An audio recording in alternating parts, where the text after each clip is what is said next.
आदाब दोस्तों, मैं आपका दोस्त चौधरी इमरान जफर और आज मैं आपको बताऊं कि मेरी मुलाकात ऑनरेबल लेफ्टिनेंट गवर्नर साहब से हुई, मनोज सिन्हा जी से हुई और मुझे मिलकर बहुत अच्छा लगा कि उनने बहुत अच्छे से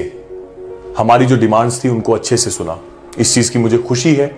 और मैं आपको बताऊं कि उनने ये यकीन दिलाया कि जो भी कोई जायज मसले हैं आपके, वो मसले हल किए जाएंगे। जैसे मैंने बात की कि सबसे पहले BG 2 बलनोई रोड की हर सरकार आई, उसने वादा किया कि सड़क बनाई जाएगी और मेंढर की अगर सबसे बड़ी, चाहे वो ब्लॉक मनकोट हो, चाहे वो बालाकोट हो, चाहे वो मेंढर हो, ये तीनों ब्लॉक की अगर सबसे बड़ी अगर कोई डिमांड है तो उनने ये यकीन दिलाया कि ये काम जल्द से जल्द शुरू होगा, कुछ महीनों में हो जाएगा।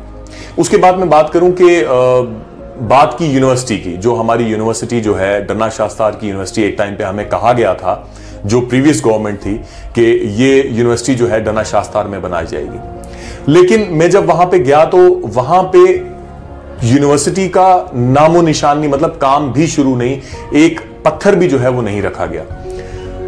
मैंने उनसे ये बात कही कि अगर ये यूनिवर्सिटी यहां पे बन जाती है तो डन्ना शास्तार एक ऐसी जगह है जहां पे पुंछ के लोग आ सकते हैं, सुरनकोट के लोग आ सकते हैं और मेंढर के लोग आ सकते हैं। तो अगर ये यूनिवर्सिटी बनेगी तो डिस्ट्रिक्ट पुंछ के जो नौजवान हैं उनको बाहर जिस तरह से दरबदरी पहले देखनी पड़ती थी वैसे दरबदरी नहीं देखनी पड़ेगी। लेकिन उन्हें यकीन दिलाया कि इस मसले में भी हम देखते हैं कि इसमें क्या है और यकीन भी दिलाया कि सब काम होंगे, 6 महीने बाद हो, 2 महीने बाद हो, 1 साल हो, लेकिन ये काम होंगे। और उसके बाद हमने बात की मेंढर में, तो आपको पता है चाहे वो कोई भी ब्लॉक हो उसमें पानी और बिजली की बहुत बड़ी कमी है। इसके बारे में हमारी बहुत डिटेल में बात हुई और मैंने ये भी बताया कि एक बहुत बड़ा मसला है कि वहां पे अगर एक वर्कशॉप हो जैसे सुरनकोट में है, क्योंकि हमारे ट्रांसफार्मर जो हैं, चाहे वो वाटर सप्लाई के हों, जो लिफ्ट स्कीम में हमारे ट्रांसफार्मर लगे हुए हैं, चाहे वो ऐसे ट्रांसफार्मर लगे हुए हैं, वो जो यहां से सुरनकोट जाता है वो 2 महीने के बाद ठीक होके आता है। तो मैंने उनको बताया कि जो सरपंचेस हैं, जो BDC चेयरमैन हैं, क्योंकि मेरे साथ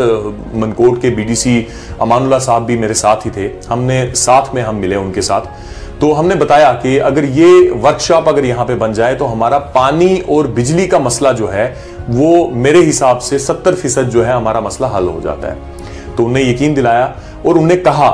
कि बहुत सी स्कीम जो है वो आ रही हैं और मैं यकीन दिलाता हूं कि 6 महीने के अंदर अंदर डिस्ट्रिक्ट पुंछ में पानी और बिजली का निजाम जो है वो हम ठीक करके बताएंगे। चलिए उम्मीद रखते हैं, क्योंकि जिस तरीके से उन्होंने बोला है मुझे लगता है कि कुछ ना कुछ होगा। उसके बाद मैं बात करूं जो मेरी हमेशा से एक डिमांड रही है,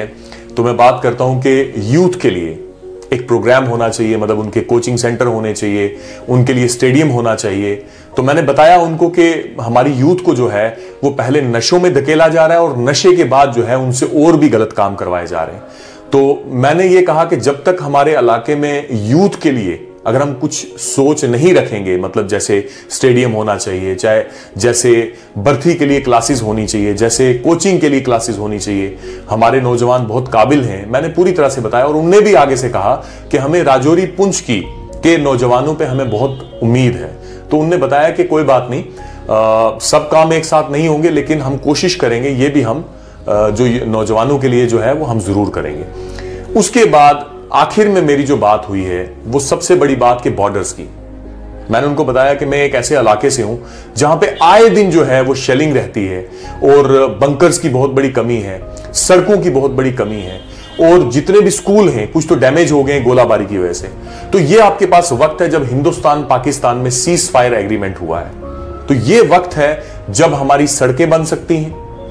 जब बॉर्डर के इलाके में बंकर्स बन सकते हैं, जब बॉर्डर के इलाके में जो स्कूल हैं जो डैमेज हो गए हैं या कोई नई बिल्डिंग्स बनाना चाहती है गवर्नमेंट, तो यही वो टाइम है जब हम ये सब काम कर सकते हैं। तो उनने कहा कि आपसे पहले हमने ये जहन बनाया हुआ है कि हम बॉर्डर के लोगों को जो है वो और मजबूत करें और यही वक्त है हमारा बॉर्डर के लोगों को मजबूत करने का। और लास्ट में मैंने उनसे कहा कि अगर हमारे इलाके में, क्योंकि हमेशा कोई भी सरकार हो, कोई भी एडमिनिस्ट्रेशन हो, उन लोगों को ये बात पता है कि हमारे जो डिस्ट्रिक्ट राजौरी पुंछ के जो लोग हैं, जो नौजवान हैं, वो हमेशा मुल्क के साथ चलने वाले लोग हैं। तो मैंने उनसे एक रिक्वेस्ट की कि जैसे बहुत सी नाम पे बटालियन खुली हैं, जैसे सिख रेजिमेंट, जैसे और भी गोरखा रेजिमेंट, तो वैसे ही एक राजौरी पुंछ के नाम पे एक रेजिमेंट होनी चाहिए जिसमें हमारे लोग जो हैं भर्ती हों, हमारे नौजवान भर्ती हों। अगर हमारे नौजवान बिना हथियार के अपने मुल्क की हिफाजत कर सकते हैं, तो मैंने उनको बताया कि अगर आप उनको हथियार पकड़ाओगे, अगर आप उनको वर्दी दोगे, तो वो और भी अच्छे से अपने मुल्क की हिफाजत करेंगे और रोजगार भी लगेगा। और भी कुछ डिस्कस हुआ, लेकिन वो मैं यहां पे नहीं बताऊंगा। बहुत सी शिकायतें भी मैंने उनको लगाई और उन्होंने ये बात कही, हमने बताया कि बहुत से काम जो हैं वो तरीके से नहीं हो रहे हैं, ठीक है। तो ये सिर्फ और सिर्फ उन्होंने मुझे बताया कि बेटा जो भी कोई काम तरीके से नहीं होगा, या कोई भी ऐसा इंसान जो डेवलपमेंट के काम में रिश्वतखोरी या ऐसा कोई काम करेगा, तो डायरेक्टली आप मेरे पास आ सकते हो, बाय नेम आप उसके लिए बोल सकते हो और मैं उसके खिलाफ एक्शन लूंगा। क्योंकि हमारा सिर्फ और सिर्फ एक ही हमारी कोशिश रहेगी कि हम हमारे होते हुए यहां पे डेवलपमेंट हो। तो मुझे मनोज सिन्हा जी की बहुत अच्छी बात लगी कि हम चाहते हैं कि अब ये बीडीसीज, डीडीसीज, पंचायत राज जो ये एक्ट हमने ये पास किया है और आप लोगों को एम्पावर किया है, हम आपके हाथों से कोई काम करवाएं। चलिए, बहुत अच्छी बात हुई। मैंने सोचा कि आप लोगों के साथ शेयर भी की जाए और बहुत सी उम्मीदें अभी हमारी लगी हुई हैं गवर्नर साहब से, लेफ्टिनेंट गवर्नर साहब से। उम्मीद है आज तक किसी ने पूरी नहीं की। हमें मतलब है काम से। ये डिमांड्स अगर हमारी पूरी होंगी तो हमारे जितने भी लोग हैं, राजौरी पुंछ के लोग हैं, डिस्ट्रिक्ट पुंछ के लोग हैं, ब्लॉक मनकोट के जो मेरे लोग हैं, वो सब लोग मनोज सिन्हा जी के बहुत शुक्रगुजार रहेंगे। खुदा हाफिज।